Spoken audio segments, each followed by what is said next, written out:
as well as presidents, deans, and representatives of research institute, our former presidents of National Research Center, Egyptian Knowledge Bank key officials, eminent professors, as well as foreign dignitaries and scientists who accepted our invitation to contribute to this important event. First and foremost, we really hope everyone is staying healthy and doing well in these difficult times, as we are all experiencing an unprecedented solution with the global COVID-19 pandemic. We didn't anticipate to conduct this event virtually, but we are happy that we were able to pivot this event from a physical to a virtual event online, thanks to the support of our eminent sponsors, the Ministry of Higher Education, the Ministry of Health and Population, the Ministry of Tourism and Antiquities. They are the ones who provided us with the documentary virtual tools, the Ministry of Environment, the Ministry of Education, and the Academy of Scientific Research and Technology. We are also thankful to the big support from the President of the NRC Vice Presidents, Dr. Hussein Darwish and Dr. Mamdouh Maawad, and his respectful NRC President's Advisor, Dr. Khalid Shams. Our gratitude extends to the Egyptian Knowledge Bank, the international publishers Elsevier, Clarivate, and CAPI as partners of the Egyptian Knowledge Bank, and the National Training Council.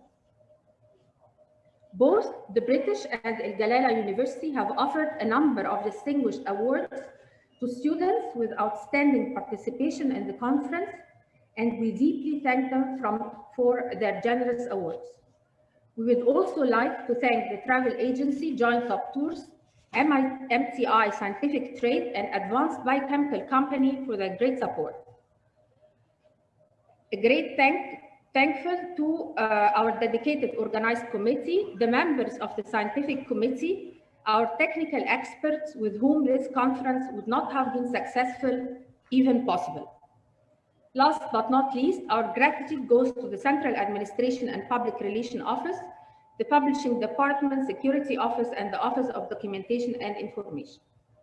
Honorable guests, the NRC truly believes that innovation and the fusion of new technologies are considered vital in leveraging off the human and material resources available within existing academic institutions throughout Egypt for inclusive and sustainable growth, as well as promoting international collaboration in research, industry, and technology transfer.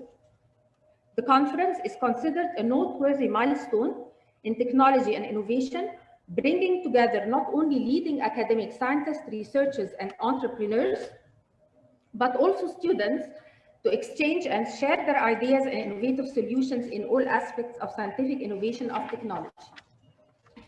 The students originate from the STEM high schools that teach a project-based curriculum in collaboration with Franklin University and is focused on solving Egypt's grand challenges through innovative science, technology, engineering, and math. NRC has also organized 2 workshops facilitated by world-class experts that will tackle the latest trends in innovation and entrepreneurship and startups. Honorable guests, let us now listen to our first eminent speaker of this event, Professor Dr. Hiba Rifai, Conference Coordinator and Head of the Conference Unit.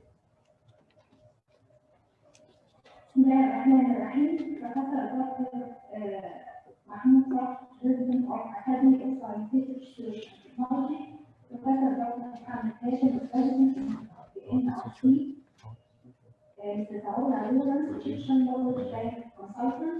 Ladies and gentlemen, on behalf of the Advisory Committee, it's my pleasure to welcome you all to the second NRC International Conference on Science and Sustainable Development, ICSSD 2021, under the theme of Scientific Research, Technology, Innovation, and Knowledge Creation.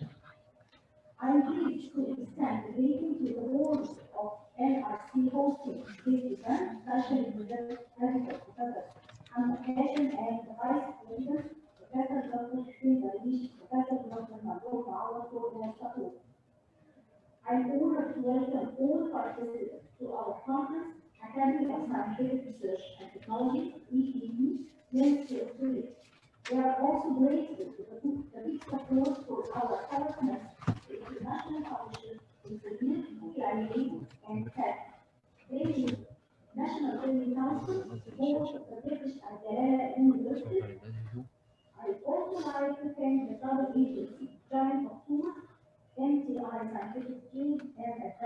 technical content for their support. We would also like to thank our dedicated organizing committee, the members of the scientific committee, children's scientific committee, and our technical experts, without whom this conference would not have been possible. The international conference bringing together leading scientists, researchers from 12 countries to share and exchange their knowledge and experience in several aspects and scientific English. 69 posters, 60 speakers, and 30 notes, and an exhibition with questions. As the NRC is the vital role of the younger generation in shaping the future, some students, undergrad and postgrad students from different universities will be presenting their ideas and innovative solutions in front of the panel of elite professors from various universities and research centers, where 29 will participate as speakers, 33 will share as posters, and 9 will bring their valuable and innovative thoughts. Concluding, I wish you the link of the ICSSP 2021 Organizing Committee a successful and enlightening conference. Please give an attention to the short platform into active video.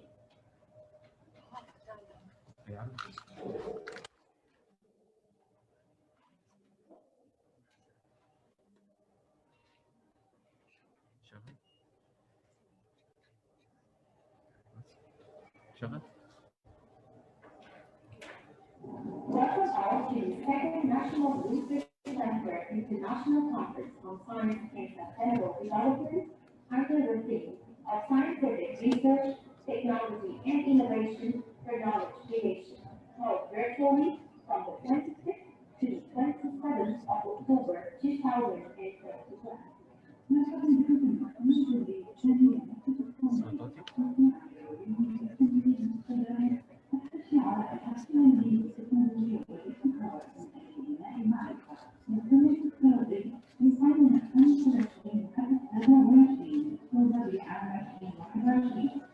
Let us together go through a rapid tutorial on how to navigate in the ICSSP conference platform.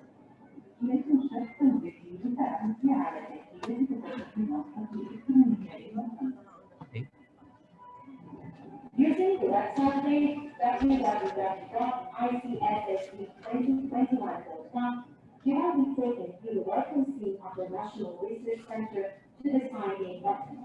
Please write down your personal account username and password. You may click the Remember Me checkbox.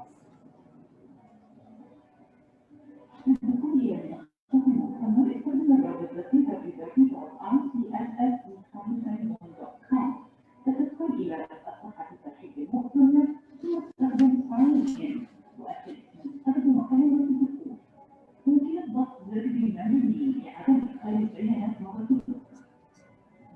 You have now reached the main scene for the conference platform. In the middle of the scene, you can see the auditorium hall.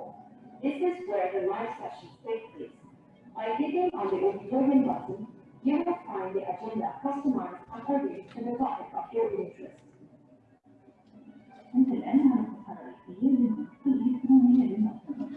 في وسط الصفحة تجد صورتها الرئيسية للتمرين لمتابعة المحاضرات الحية للمتحدثين. بالضغط على زر الإلكتروني تتم عرض الأجندة الخاصة بالاستفسار لاختيار سابق أثناء عملية التسجيل للمؤتمر. All through the 3 days of our event, the agenda will show you which sessions are going now live, and you may also listen to the past sessions by clicking on the available recordings. تتعرض الأجندة فعاليات كل يوم من أيام المؤتمر 3 خاصة بالمحاضرات الحية والمحاضرات التسجيل خلال أيام سابقة من المؤتمر، وذلك بالضغط على التسجيلات المتاحة. On the upper left side of the main conference platform scene, you will find the poster board. على يسار الصفحة الرئيسية للمنصة تجد غرفة عرض البوسترات. بالضغط على بوستر تجد جميع البوسترات الخاصة بالمحور المناسب. By clicking on the texture hole, you may find all the different posters submitted, customized according to your topic of interest. You may then listen to the poster presented, leave your questions or comments in the chat box, and share your feedback rating from 1 to 5 stars.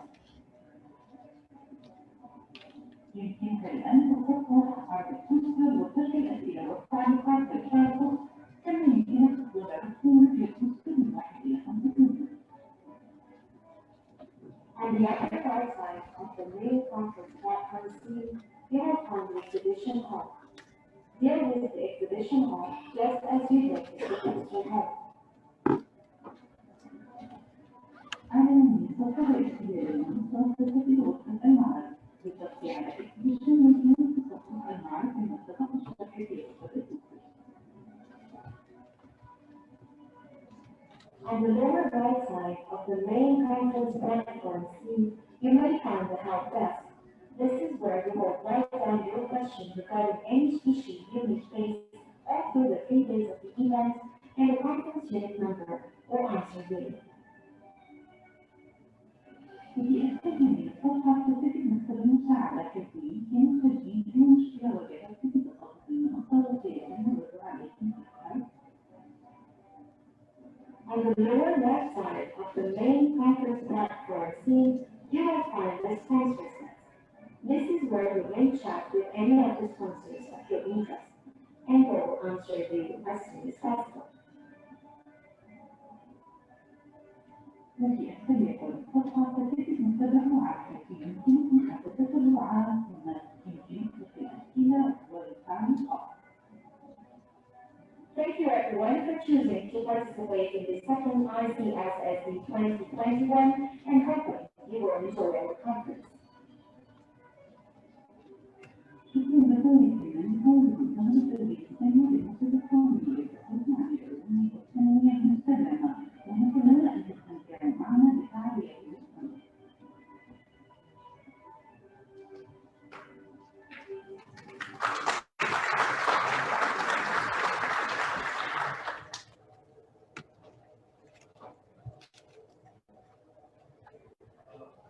Our next speech will be held by Mrs. Ola Lawrence, Egyptian Knowledge Bank Consultant.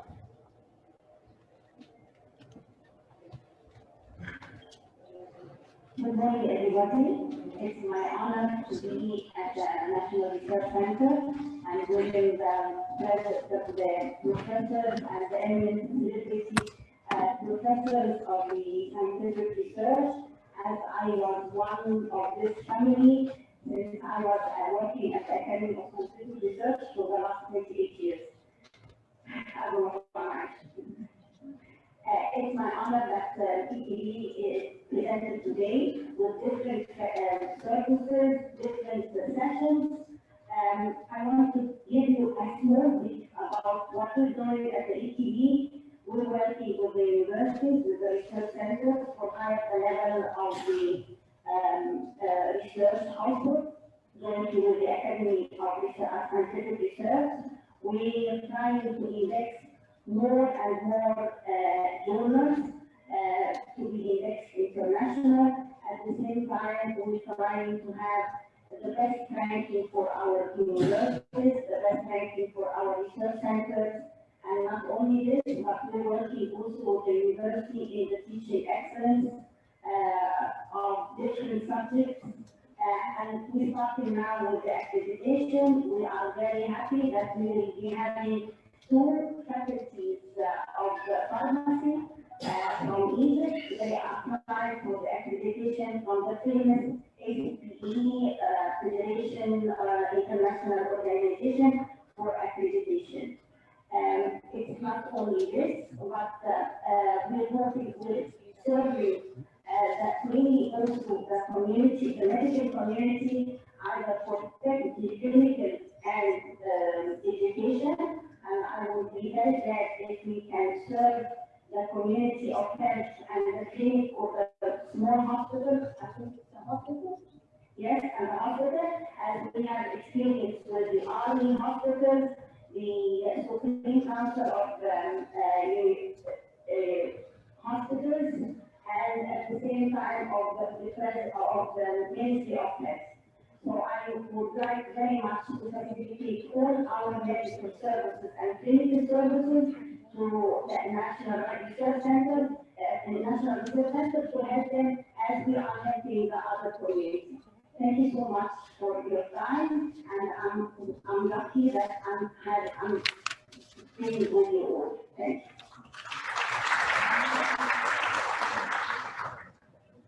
Now joining us virtually via Zoom, Engineer Khaled Shaalan.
We are speaking about a very strong national network of entrepreneurship clubs to promote and to actually raise the awareness related to entrepreneurship skills and, of course, using informal and education tools.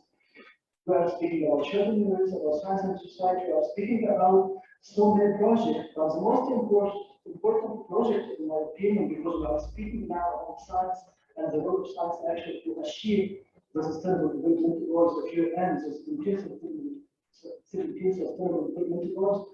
I would like to speak briefly about the regional development center for renewable energy established by the Academy of Research and Technology. You know, it is one of the very important projects. The beginning was gender support and from, I would say, research grant from EU, and it was started by the former president of the Academy, Professor Shirdi, and his co Tareq Al Molla and others.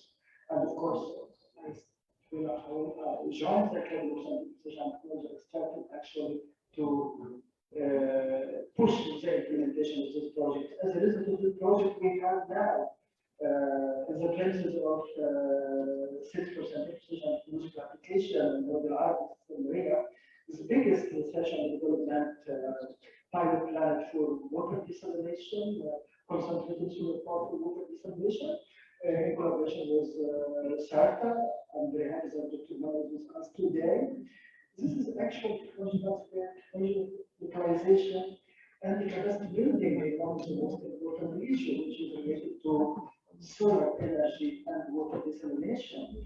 We also succeeded through collaboration with China to transfer the technology related to local manufacturing of photovoltaic cells, and now we have a pilot plant for R&D and semi-industrial production of PV based in Suhad, one of the regional development center to the Academy of Professional Technology. Now starts the community in South Egypt, and now we are trying in cooperation, of course, with the scientists from National Center from Egyptian universities actually to make use of this center for facilities to serve to the community. My dear colleagues, we as the Academy of Education for the Ministry of Higher Education and Education and SDF and IFS, there are so many opportunities actually available at the Ministry nowadays. We are all here to support you, to facilitate you. Our main job is to serve you, is to help you, is to support you, and I believe now is the appropriate time actually to do something. I have too many things to speak about, but this is not actually the proper time. I would like to waste your time. I would like to end my speech by reaffirming my sense and appreciation to the NRC family, led by my excellent and faculty Professor Dr. Mohammed Hashim, and of course his co-vice president, Dr. Dr. Mandoor, all the team, the head of different research division. Different research institutes. It's something new for me. Thanks also to my colleagues and friends with Tareq. She did a lot, and we can easily recognize actually very significant development in the conference as an association. Thank you very much. And the issue was very fruitful conference. Thank you.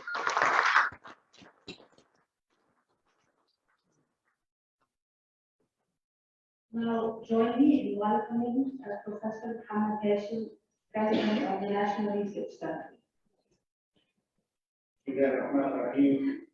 My dear today, Professor Musa, my dear colleagues, the head of the university and the head of our research institutions, and dean of the NRC institution, Dr. Zubair Anwar, Dr. Al ladies and gentlemen, good morning. Assalamu alaikum wa rahmatullahi wa barakatuh.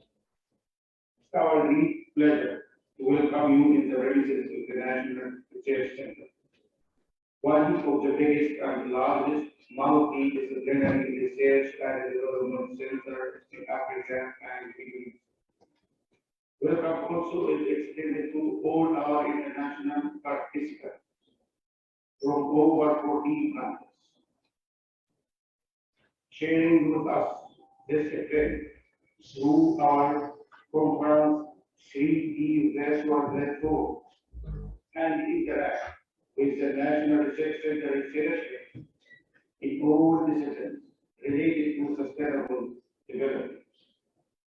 Excellent ladies and gentlemen, in accordance with the goals of the Global Agenda for Sustainable Development (SDGs) and Egyptian Strategy for Science, Technology and Innovation 2030, is necessary to stimulate inclusive and sustainable industrialization, encouraging innovation and scientific research, and to move to knowledge-based economy.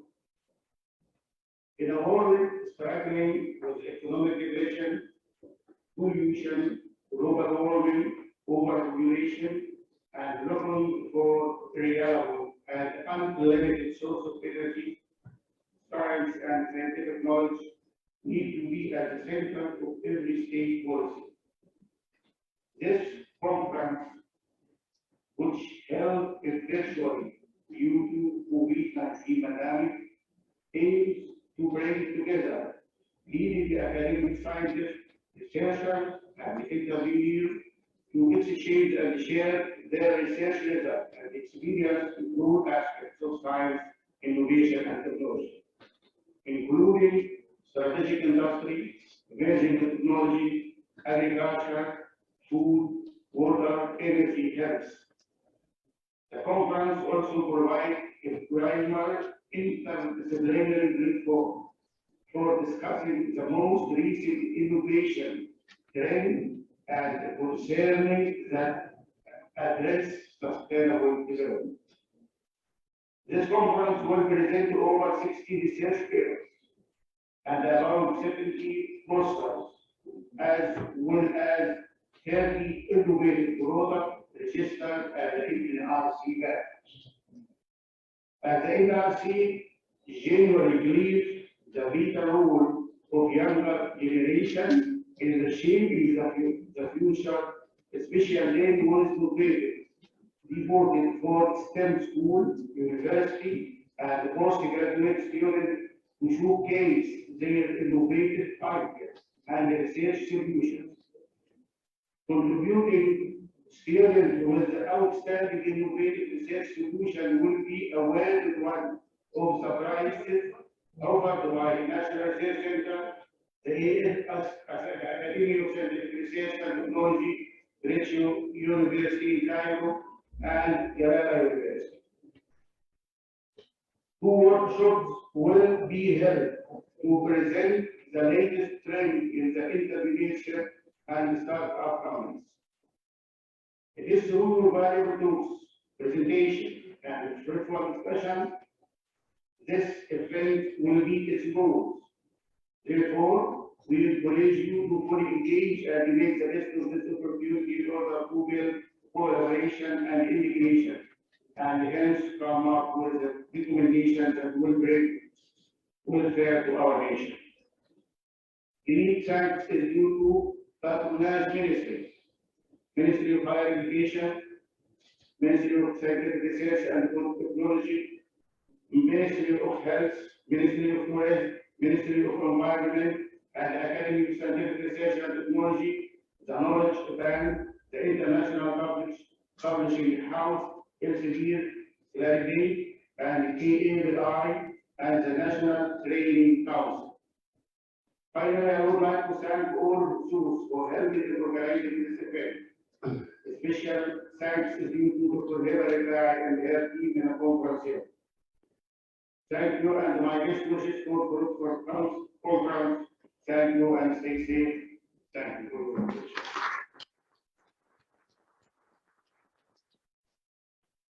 Before we come to the end of the inauguration ceremony, President, President of the National Research Center would like to present honorary sheets to our eminent guests. First, President of the Academy of Scientific Research and Technology, Professor Tareq Al Molla, will receive an honorary sheet from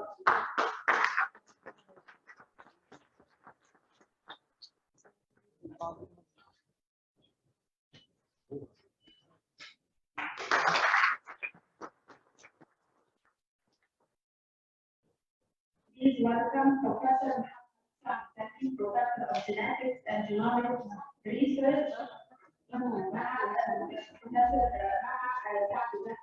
of Genetics and Genomic Research for our outstanding report.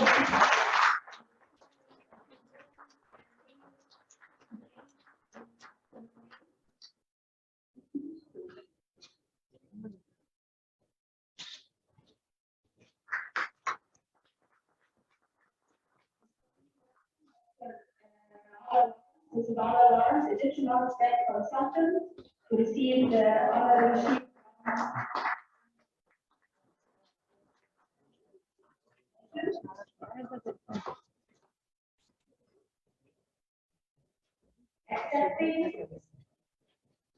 Accepting the honorary sheet.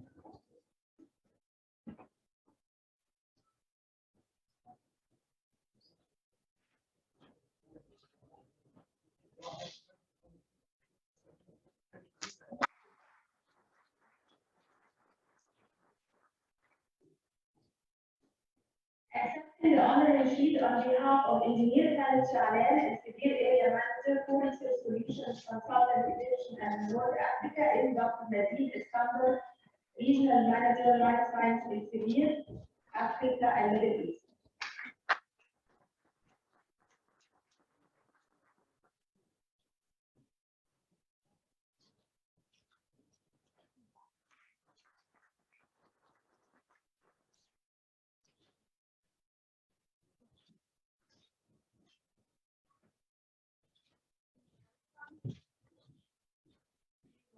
Engineer Ashraf Bahauddin Abu Futuh, Board Chairman and Managing Director of the Egypt Maintenance Company, SAMNOF, on behalf of the Excellency Engineer Tareq Al Molla, Minister of Petroleum and Mineral Resources.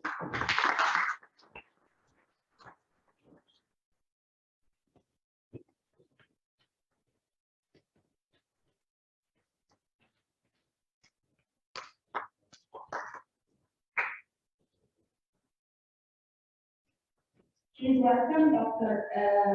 Tareq Al Molla on behalf of the National Training Center. He is the General Secretary of National Council of Training and Education.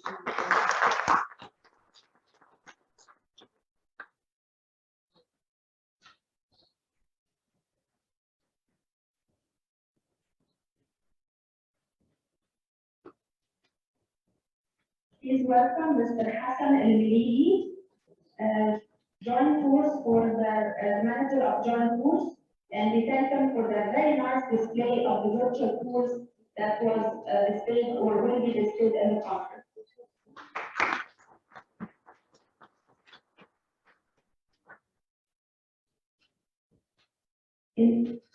Mr. Hassan Al-Miligi would like to have some words.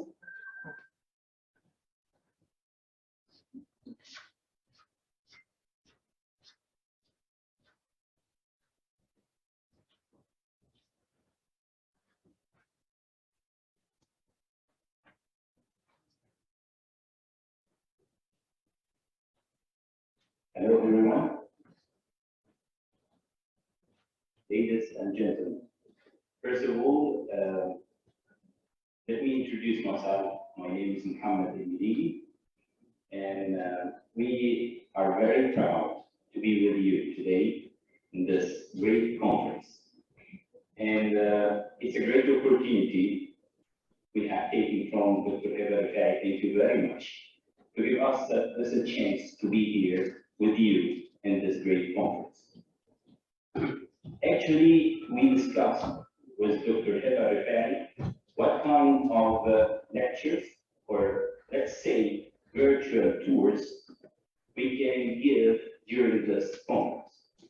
And it's a very nice idea to have some leisure flavor inside this great scientific topic.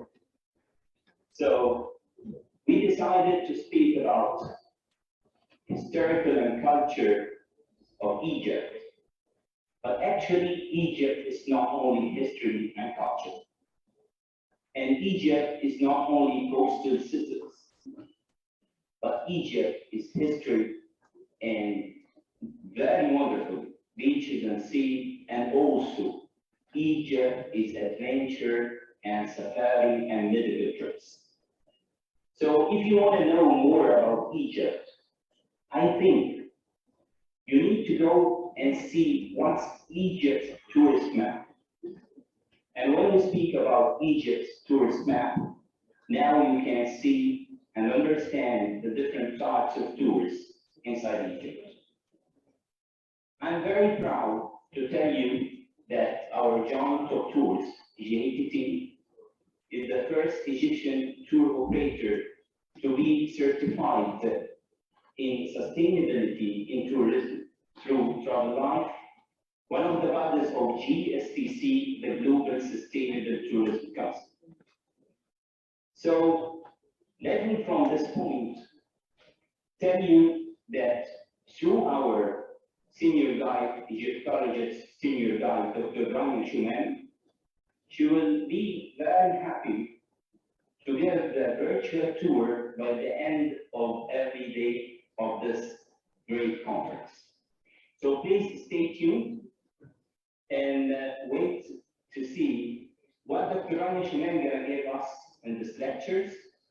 It's well prepared with all details through Dr. Zubair.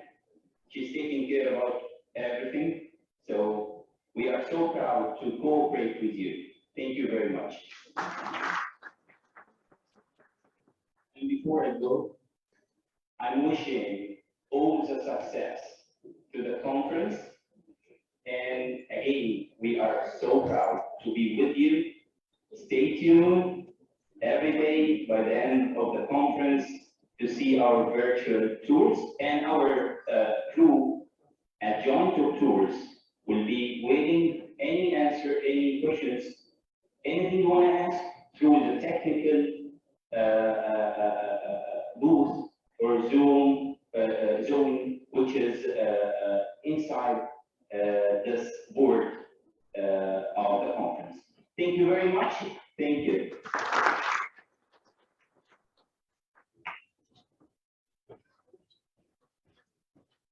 Please welcome Mr. Antonio Mikhail, General Manager of Competent Company, to receive the honorary shield from President Foundation.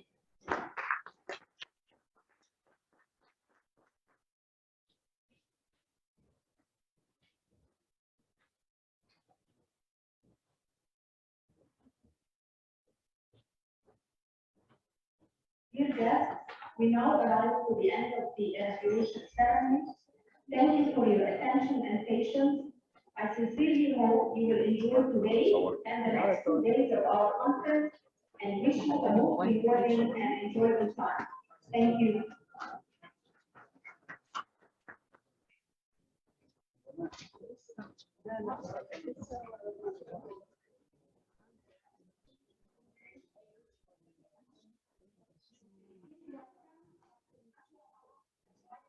Minister of Tourism and Tourism on behalf of the Minister of Tourism and Agriculture.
Now join us in the break.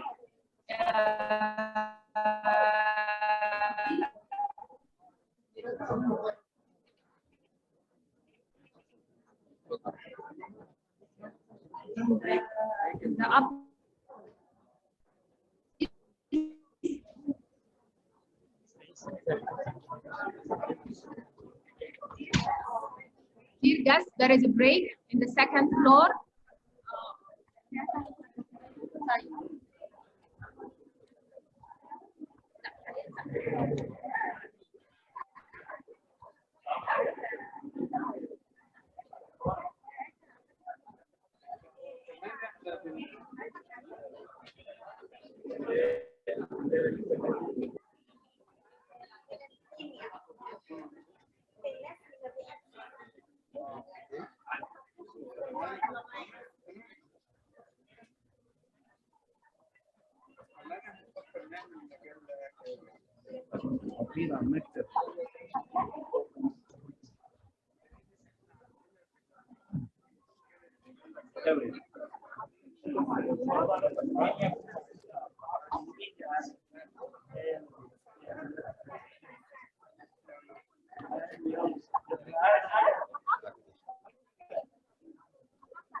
And the sun gazed upon a land, and chose it from among the others. And the land grew and became an empire, destined to be the cradle of civilization, and known as the mother of the world. A land of legend and mystery. A story to tell. A world to live. gift of the Nile, guardian of the past, capturing the hearts of people all over the world. Get inspired to start your own story, where it all begins.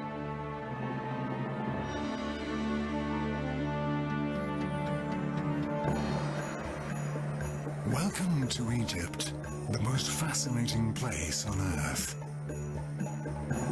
Land of the pharaohs, muse of the world. Travel back to ancient times. Hear the voices from the past. Marvel as you wander through what is widely considered the greatest outdoor museum anywhere on the planet. Meet the city of Cairo, with its unique fusion of different cultures. Enjoy the all-year-round sun on one of the countless beaches. Lose yourself among the souks and markets to taste the flavor of Egyptian life.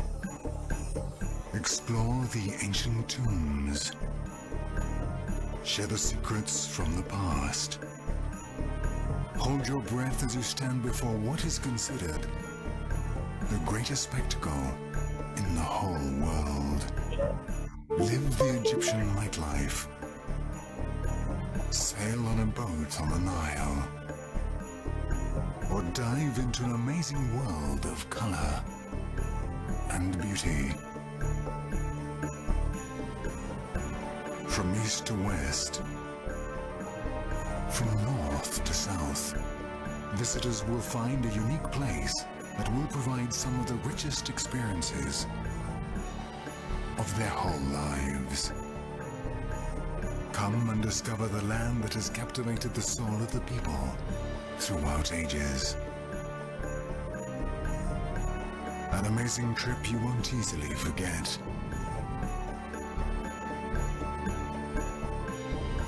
Get inspired by the muse of the world.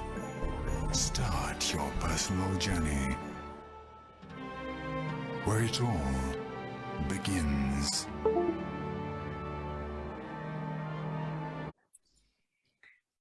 Let us welcome Professor Zubair Anwar, Senior Management Professional Engineering, joining us from USA with his presentation entitled The Case for Transformation to Industry 4.0, A Bigger Picture. If you may share your screen, we can see it very clearly. Professor Zubair, thank you very much for sharing the screen. The floor is yours. Thank you very much. Excellencies, dignitaries, ladies and gentlemen, Assalamu alaikum. It is a unique opportunity to speak to the conference attendees, including a lot of scientists and engineers from all over the world. My name is Zubair Anwar, and today I'm going to talk about a little bit big picture about Industrial Revolution 4.0. I have seen that many scientists and engineers belonging to engineering disciplines, life sciences, healthcare, construction, agriculture, and a lot of other disciplines are participating into this conference. So this is the right place and right opportunity for me to speak to you people about the bigger picture that is developing around the globe in the context of Industrial Revolution 4.0. In today's discussion, I have a couple of slides that reflect my work into Industry 4.0. You can see my brief profile, and I'm sure that is also available on the conference website. So you could have a detailed overlook into my profile over there. These are brief list of my research and publications. Today, I would like to talk about 4 aspects regarding Industry 4.0.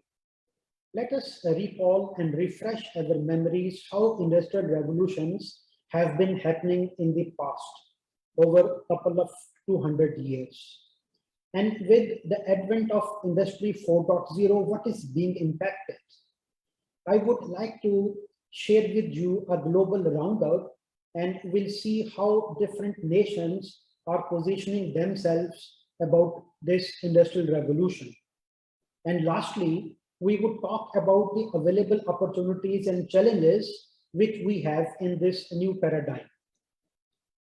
So, ladies and gentlemen, as you are aware, that a couple of centuries ago, the Industrial Revolution started from the United Kingdom. Now, this is very imperative to talk about the previous Industrial Revolution because we have enough lessons from the past. If you are aware that Industrial Revolution in the United Kingdom, it brought up many opportunities and many challenges as well. It started with the invention of steam power motors and locomotives, and very soon during this age of mechanization, everything started shifting on steam, and we had the start of the basic shape of modern industry in those times. So an education system was put in place, work got standardized, unions started forming about the rights of the labor, kids from the suburban and village areas were sent to the schools, urbanization started because most of the industries were located in the cities. And a lot of scientific discoveries were made during that time. But that era is also known for a lot of healthcare challenges as well. And we actually confronted a lot of environmental issues just like we are facing again today. Also, the mainstream banking was started at that time. If we move forward and we talk about the technological revolution, that is the second industrial revolution, it started with the invention of internal combustion engine. And most of the infrastructure that is available for transportation over the land or by roads or by railroads was actually laid during this time. So let's name the inventions like telephone and generator and the naive forms of airplane, a lot of medical discoveries like theory of germs, antiseptics were actually all those done in that time. Eiffel Tower, if you could recall, was built in 1889, and we also got rubber industry. So when rubber came into existence and it was put for the industrial use, we saw vehicles moving on the roads. And steel industry is one of them that actually gained momentum during that time. And let's not forget Titanic. That was one of the state-of-the-art ship built during that time. We also saw submarines and undersea cables and telegraphics and silent movies during those times. If we move ahead a little bit, starting 1940, we had a breakthrough invention in the form of semiconductors. So after the transistor invention, we started having analog computer systems. Military usage of technology was at the height. Space race started, and you're all aware of Apollo missions that the United States initiated during 1950s. Quality revolution started. We slowly and gradually moved towards computing technologies in the form of automation. So digitization, networking, resource sharing, World Wide Web, Internet, and Web 1 and Web 2 are surely the main milestones that were achieved during the third industrial revolution. But all over this time, what has fundamentally changed? So if we see, for example, how much time it took for different products and services to get 50 million users. For instance, telephone industry took 75 years to reach to get 50 million users. Television took 13 years, internet 4 years, Twitter 9 months, and Pokemon Go just 19 days. If we look at the demographics, in 1700, there were 650 million humans living on the face of Earth. 100 years after, they became 1 billion. 2019, they were 7.6 billion. And as an approximation, by the end of this century, we will have 11 billion people. And what does that mean? That means life expectancy has increased, mortality rate has improved. In 1700, the life expectancy was about 35 years on average, and which reached to 71.5 years by the year 2000.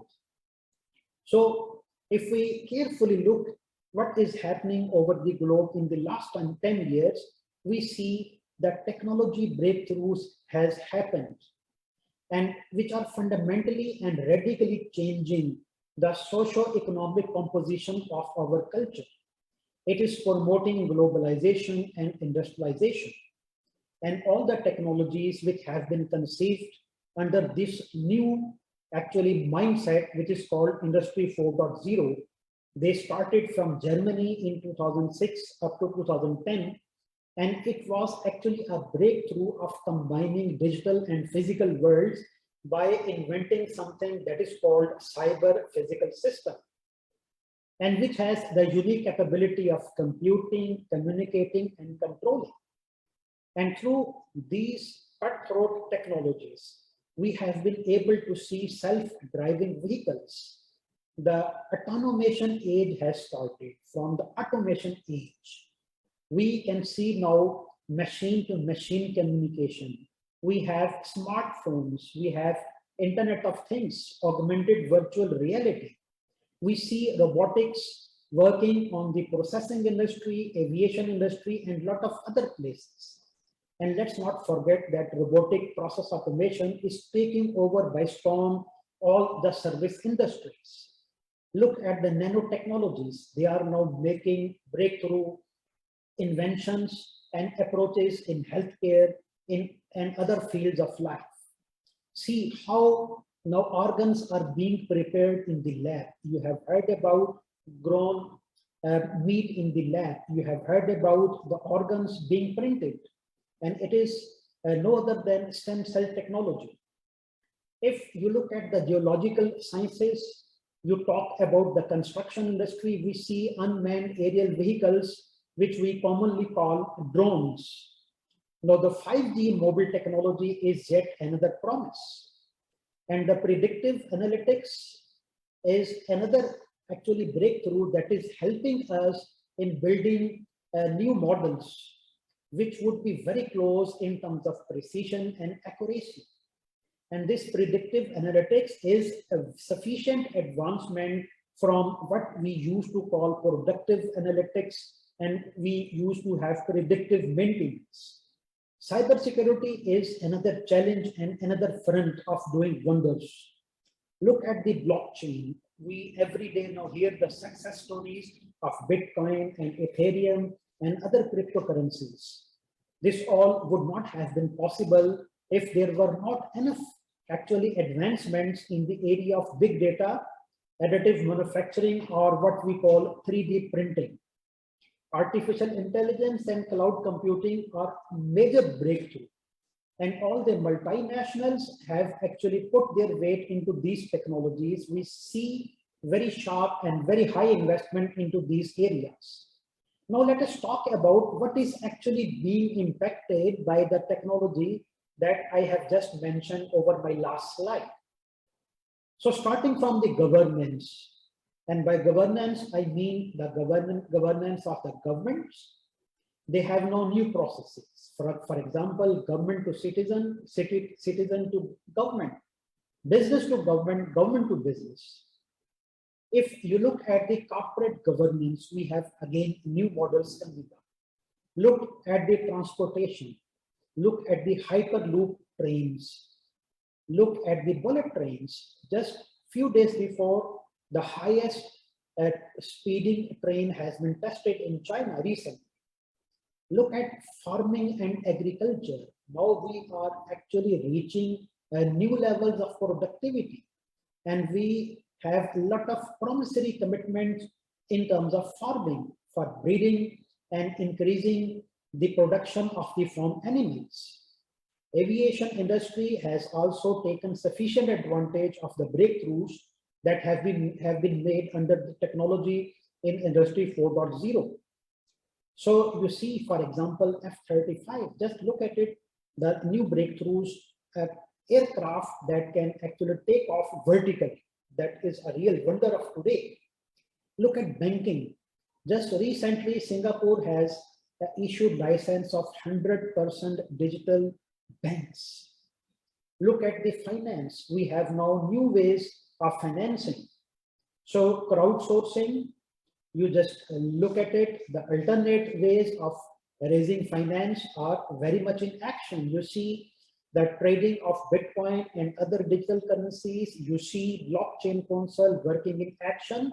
And it is not only the hyper or digital ledger that is taking advantage of these new forms of currencies and blockchain. If you look at the ways that databases are being handled, look at the new models of accounting, look at the new models of peer-to-peer transactions, which actually are a way advancement in terms of security, having new trust entities around the globe. Defense is no exception, and we have new warfare based upon the technologies that we come to see on social media almost every day. If you look at the consequences of pandemic, the whole world came into a halt, and humanity suffered a big loss because of the COVID, the recent pandemic. But the education and the basic industries, we were lucky to have them continuing during all this time. And thanks to digital ways of education, which are now in place. If we look at the construction industry, historically, it has always been facing the challenges of productivity, safety, and quality.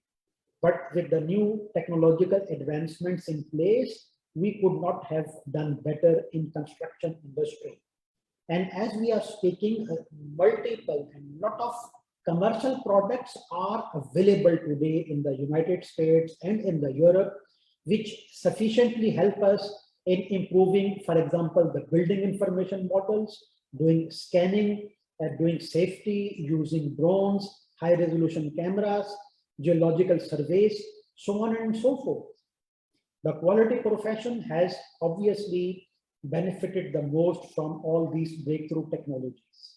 And now we are actually harvesting the results of all these technologies. So a lot of things from manual processes are being pushed into machines, which would be actually a substantial benefit in terms of service levels, in terms of quality levels.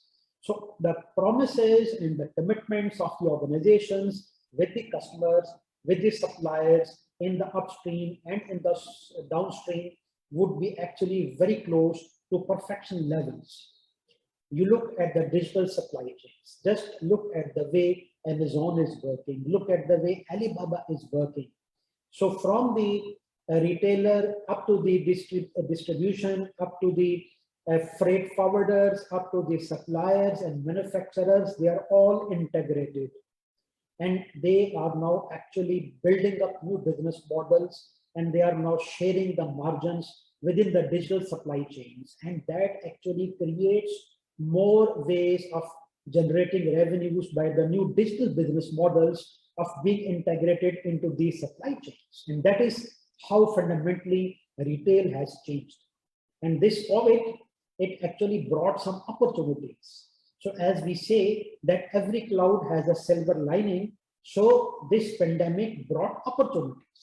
And we had high trends in high online shopping and digital purchases.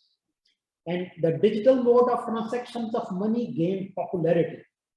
If you look at the healthcare, it is again taking advantage, for example, of augmented virtual realities. So the students are better off in understanding the anatomy of the body, doing pathological experiments, doing simulations. And this has also been applied in pharma industry, in the energy sector, in the town planning. We have now new terms available with us, smart cities and metrics, which again associate and link to the sustainable development goal of the United Nations, that now nations are under obligation to meet and achieve. Now, please give me a few minutes. I will walk you through the actual changes that happened actually in all these industries because of the technologies under Industry 4.0. So what happened actually? The traditional business models, the traditional work methods are no more producing the results that we have been able to produce with modern technologies. So what happened? That technology life cycles have changes. They are not being shrinking. And because of so many innovations and disruptions happening all around, now organizations also, they are facing challenges. So for example, what business model should they adopt? What strategies they should adopt? How often do they need to revise their business models? How often do they need to adjust their strategies? How they are supposed to develop their technology systems, organizational systems? How robust and how resilient it would be against that technological changes, industry shifts, market trends, how it is going to make them foolproof and risk-proof against all those changes. And that is why the associated governance models and the operational models have also taken huge turns and they have undergone major changes. Because with the Industry 4.0, it is not the supplier, it is not the manufacturer who is driving the technology, who is deciding which technology would remain, which technology would wipe out. So who is deciding that? The answer is customer is deciding that, because the customer today is much aware and much educated than ever before, because all the channels to access the information about a product, about a supplier, to the competition, about the functional requirements, about the pricing is all available to the customer with given mobile handsets. So information is literally on hand for them. And there are a lot of applications which help the customers to find out which supplier would be best, which manufacturer would be best. Many analytics are already available to them to just run the searches to find out which would be best fit for them. And what does that mean? That poses challenges to the organizations, being a supplier, being a manufacturer, being a retailer, or in the distribution. We as organizational entities, we have to now focus because the competence requirements have changed. So the way marketing profession used to work, the way technology department used to work, the way strategic planning used to work, the way HR used to work, all have fundamentally changed. And that means we have a very conspicuous impact on the job descriptions. They have been revised. The job analysis now pushes the organizations to scout and select those candidates which are now technology conversant. Knowing the technology is not a privilege anymore because it has now become a basic and common knowledge. So how organizations are going to differentiate against their competition is a question of $1 million. And it has not only impacted this part. The corporate social responsibility has also been impacted. So now we have new terms coming up. We have now corporate digital and data responsibilities. And if you look at general data privacy regulations that European Union actually promulgated, and US is also going to promulgate new laws about handling of data. So that would actually compel the organization and the individual professionals dealing with the data of customers, suppliers, intermediaries. Otherwise, they are going to face very serious repercussions in terms of legal fronts as well as in terms of code of conduct. So if we sum up all this discussion, we come to know that now there are 4 dimensions to Industry 4.0. Number 1 is related to the people. The second one is related to the processes. The third one is technology part, and the fourth one is data. So if we actually look at the composite picture involving all these 4, what is special about people? If they are in the organization, they need to upskill themselves. They need to equip them with the new technological innovations, new technological knowledge, new competence, new skills, which are now abruptly changing, and that poses more challenges on the human resource part. And what does that mean? They need to upskill themselves every now and then. So no skill, no competence is going to stay for a very long time as it used to in the previous decades or 20, 30 years before time. Look at the processes. Now, the automation and automation is the new language for processes, and that means they are free of human intervention. Particularly with the given attributes of machines which can now learn and improve themselves. Now, for example, we have twin models. We have a physical machine working and a cyber machine working in the computer. And physical machine is transmitting all the data to the cyber machines, which is actually helping the machine to improve its design. So all the data which is transmitted from the field to the factory to the lab is continuously helping to improve the design and the performance and the operating characteristics. And what does that mean? Prototyping and pilot testing may not stay for more time as we are talking of today. So how would be human positioning themselves to take a new job would be another challenge, because technology is now making its place. People are now talking of 100% automation and automation. And when we say automation, that means machine do the artificial intelligence part additionally, and they take decisions. So we today, as we are speaking, we have 100% automated facilities in America and in Europe. What is very important is data. So data science is now pivotal during in whole this discussion. So what are the opportunities and challenges in this Industry 4.0 for the organizations, for the researchers, for the engineers, for the technologists? Now remember that we have to start from a bigger picture. If you are working in the lab, if you are working as a standalone organization, that may not be sufficient. That would require reconsideration.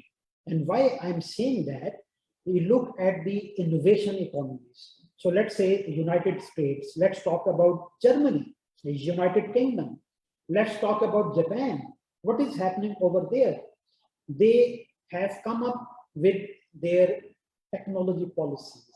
So that is actually being managed on a very high scale on a macroeconomic level. And if you look at the emerging economies, say United Arab Emirates, say China, say some other Middle Eastern countries, and some countries in the Far East like Malaysia, they are now collaborating with the innovation economies, with those nations. For example, getting outsourcing for electronics from Japan. America outsourcing some of the industries into India and into the Latin America. So they are trying to enable themselves by actually becoming part of this wave. And that actually gives us a vision about having 2 types of approaches in getting into the ride of Industry 4.0. One is top down and other is bottom up.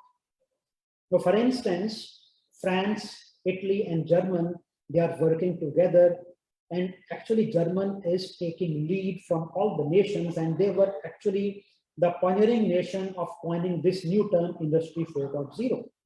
Now they are joining hands to harvest the result, to bear the fruit. And if you look at, for example, Portugal, they are actually doing it bottom up. If you look at the Netherlands, they are also following the suit. But how to maximize the opportunity value and how to overcome the barriers that all the nations are facing. If they are innovation economy, they actually are trying to overcome, setting up an example for other nations to follow. So let's talk a bit about enabling the technological 4.0 impacts and how to actually take it to the benefits of sectors, industries, organizations, and academia. So the first thing that requires focus is formulating technology policy and strategies on the national level. Now we have international consortium who are actually trying to push that technology part, and they are striving to actually bring in place some international standard, because historically the technologies in the industry 4.0 are not so integrated as we are speaking. So now efforts are in place in order to standardize the technology. But again, as a nation, do you have a technology policy in place? Are you working on formulating some strategies on how to, for example, acquire the technology, or how to develop the technology, how it would be taken to the corporate sector, how public sector would take advantage? And we have to have, in addition to this technology policy, we have to have associated policies. For example, economic policy, for example, finance policy, trade policy, labor policy. They are actually going to work in harmony for the nations to get into the technology policy to harvest the result. Another very important front is the legislation part, standards and regulation. As I mentioned, that European Union, they promulgated GDPR. America is in process, but what about other regions? Do we have enough regulations to regulate these technologies? For example, for cyber crimes, for example, cyber security, black hackers, these are the challenges of today. If you look, for example, at the antivirus organizations, now they are today providing you the ransomware that would protect the individual machines as well as the organizations for malicious attempts. The technology transfer and digital transformation is another very important area. So how, if you are technology advanced country or you are not technology advanced country, how you are going to have those transfer of technologies and the digital transformation journey easy for you? How are you going to prepare your industry and organizations to adopt to the readiness state for digital transformations?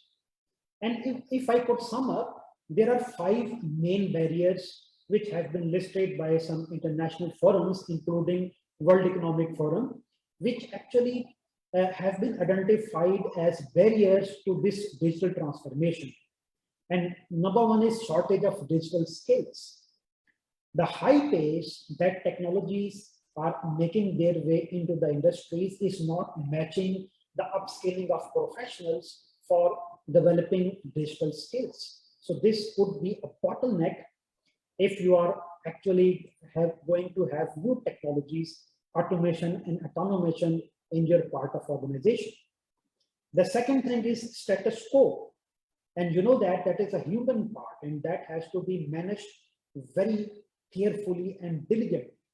So there would be an organizational resistance to adopt the new technologies. And what about having those technology officers and data officers who are actually working on the technology policy and strategy and data policy and strategy in your organizations? How long they thought your technology systems would be staying there? How often they have to be replaced? So it is now time to look at that and review all those policies. So yes, if you invested in an obsolete technology, it would become a liability. So you really need to be very wise when you plan the new technologies, how long they are going to stay. So what is the rate of evolution of the new technology versus what is the rate of diffusion of the old technology, and how you are going to maintain an equilibrium and a balance point to replace the old infrastructure and the old technologies into new one, and how you are treating silos and fragmented data. And obviously the cybersecurity has very high concerns, and we see the scams and things happening all around us. In the end, I would like to make conclusion on a very interesting saying from a notable American professor, Alvin Toffee. And this is very actually interesting to share that in 1970, 30 years before the 21st century, he said this. And he said the illiterate of the 21st century will not be those who can't read and write, but those who can't learn, unlearn, and relearn. So yes, this is the time to get to know what is going on the technological front, how organizations are changing, how much time you would be having with the new technologies in place, and after how much time you have to replace them. And that means continuous upskilling, continuous capacity, capability, development of the organization. I would like to conclude my talk with thanks to the organizer of this National Research Center, who invited me to this significant event of Middle East on the very first day after the inauguration. Thank you very much. If you have any questions, I'm available online. Over to the organizers, please. Thank you very much, Professor Zubair Anwar, Senior Management Professional Engineering, joined us from USA for your very informative session entitled The Case for Transformation to Industry 4.0, A Bigger Picture. Thank you very much for being our keynote speaker for the second NRC International Conference on Science and Sustainable Development 2021. Thank you very much. I've been checking the chat boxes. No questions have been received till now. Thank you very much for sharing your presentation, and thank you for your time and joining our conference. It has been an honor. Thank you very much. The pleasure is ours. Thank you.